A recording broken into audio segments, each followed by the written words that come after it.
बिहार विधानसभा चुनाव को लेकर एनडीए में चिराग पासवान को तो सेट कर लिया गया है, लेकिन मुश्किल महागठबंधन में मुकेश सहनी ने खड़ी कर रखी। मुश्किल ये कि मुकेश सहनी की मांग के आगे ना तो कांग्रेस तैयार हो रही है और ना ही तेजस्वी यादव। पटना से लेकर दिल्ली तक मीटिंग का दौर जारी रहा। मुकेश सहनी पटना पहुंचने वाले हैं, लेकिन बड़ा सवाल ये कि क्या मुकेश सहनी की बात मान ली गई है, क्योंकि मुकेश सहनी ने 60 सीटों की मांग की थी। फिर घटते घटते ये मांग 35 सीटों तक आन पड़ी। कांग्रेस का तर्क ये है कि आखिर मुकेश सहनी को सीट दी क्यों जाए, जिस पार्टी के एक भी विधायक ना हो, एक भी सांसद ना हो, विधान परिषद में कोई सदस्य ना हो, आखिर उस पर इतनी मेहरबानी क्यों? क्या सिर्फ इसलिए कि निषाद वोट बैंक को साधना है? क्या निषाद वोट बैंक को साधने के लिए किसी पार्टी को 35 उम्मीदवारों की टिकट थमा दी जा सकती है? यही बात लेफ्ट भी कर रही है महागठबंधन के अंदर कि आखिर मुकेश सहनी को किस फॉर्मूले के तहत 35 सीटें दे दी जाए। कहा यह जा रहा है कि महागठबंधन में मुकेश सहनी को 12 से 14 सीटें ऑफर की गई, लेकिन मुकेश सहनी मांग नहीं रहे।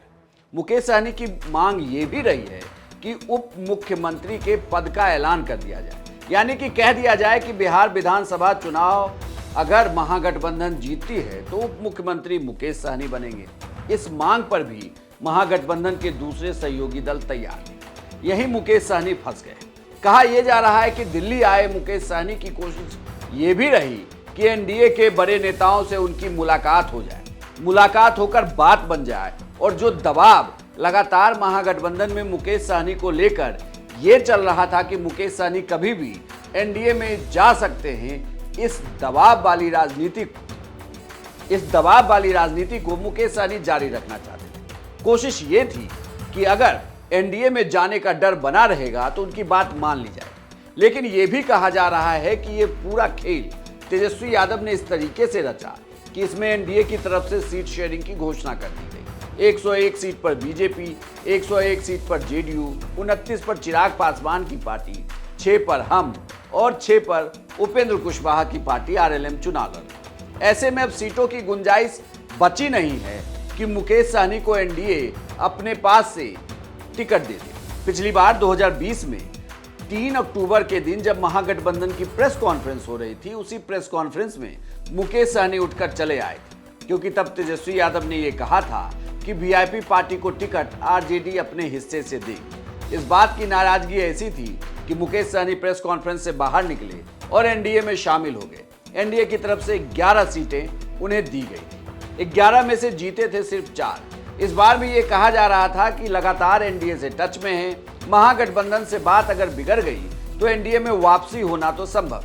लेकिन मुकेश सहनी की कवायद पटना से दिल्ली तक चलती रही। हालांकि ये भी कहा जा रहा है कि मुकेश सहनी की राह में अगर अब कोई अवरोध बना है तो वो है कांग्रेस, ना कि वो है तेजस्वी यादव, क्योंकि तेजस्वी यादव की बातचीत तो हो गई है, लेकिन मुश्किल अब कांग्रेस ने खड़ी कर दी है, क्योंकि कांग्रेस चाहती नहीं कि महागठबंधन से सीटें निकलकर वीआईपी के पास जाए, क्योंकि अगर ऐसा होता है तो मुश्किल ये होगी कि जो सीटें जाएगी, ऐसे में कांग्रेस को अपनी सीटों का त्याग करना होगा। ये कहा जा रहा है कि कांग्रेस 60 सीटों पर हामी भर चुकी है, और साथ ही उन्हें आलाकमान ने यह भी कहा है कि बिहार कांग्रेस के नेता अब इसी प्लान के साथ आगे बढ़े। तो ऐसे में ये कहा जा रहा है कि मुकेश सहनी के हिस्से सीटें बहुत कम आएंगी, और जब सीटें कम आएंगी तो क्या मुकेश सहनी मान जाएंगे? इसीलिए मुकेश सहनी लगातार पटना से दिल्ली नेताओं से मुलाकात कर रहे हैं, लेकिन बात बनती फिलहाल दिख नहीं।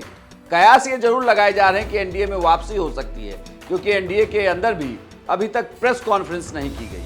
हालांकि कहा जा रहा है कि प्रेस कॉन्फ्रेंस तो हो जाएगी, जल्दी हो जाएगी, और कई पार्टियों ने तो अपने नेताओं को बुलाकर सिंबल देना शुरू कर दिया है। तो ये भी कहा जा रहा है कि ऐसे में वापसी असंभव है मुकेश सहनी की एनडीए के अंदर। लेकिन देखना होगा, जब तक सीट शेयरिंग का फाइनल फॉर्मूला नहीं आ जाता तब तक मुकेश सहनी पर सबकी नजर बनी हुई। आपको क्या लगता है कि क्या मुकेश सहनी महागठबंधन के साथ रहेंगे, या फिर सही सीटें नहीं मिलने पर वो अलग हो जाएंगे? अपनी राय आप कमेंट बॉक्स में लिखकर बताएं, और बिहार की तमाम खबरों के लिए देखते रहिए सिर्फ बिहार तक।